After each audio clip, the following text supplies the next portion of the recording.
حضرت عمر بن ابي سلمه روایت دی فرمایي چې ما ماشومان د نبی کریم صلی الله علیه وسلم په پرورش کې تیر کړی دی، دغه په شفقت کې مې تیر کړی. نو زما د خوراک په وخت کې به ما لاس د کاسې هر طرف ته وړو. نو نبی علیه الصلاة والسلام ما ته نصیحت وکړو او ما ته وویل چې د خوراک نه مخکې بسم الله ووایه او په ښي لاس باندې خوراک کوه او د خپلې مخې نه خوراک کوه. د دې حدیث روایت صحیح بخاري او صحیح مسلم کړی دی. محترم مسلمانانو ورونو، موږ او تاسو سړي او زناناو د دې حدیث نه دا خبره زده کړه چې موږ او تاسو کله خوراک کوو نو د خپلې مخې نه به خوراک کوو. چې کاسې غوري باندې کاسه باندې ناست دی، یو قسمه طعام دی، نو هر سړی به د خپلې مخې نه خوراک کوي. داسې به نه کوي چې د کاسې یو طرف ته لاس وړي کله بل طرف ته لاس وړي. دا د خوراک د آدابو خلاف کار دی. ادب دا دی چې ته د خپلې مخې نه خوراک وکړي.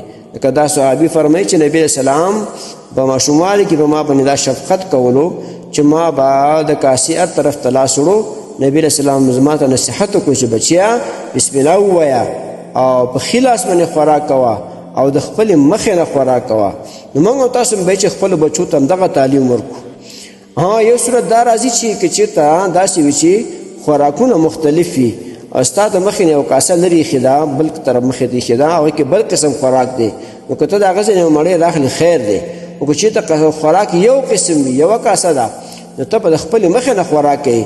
دا د آدابو خلاف کار دی چې ته یوه کاسه ده د خپلې مخې نه خوراک نه کوې، د بل مخې ته لاس ووړې. دا د آدابو خلاف کار دی.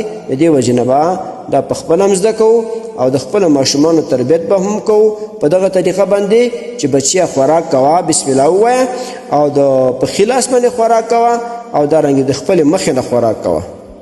محترمو مسلمانانو ورونو، تاسو ته چې کوم روزانه د حدیث د مفهوم راځي نو د مهربانۍ او د ثواب له مخې نورو مسلمانانو ته لیږدوئ او شیر کوئ. والسلام. د دیوبندي مسلک حنفي کاروان سټوډیو لخوا وړاندې کیږي.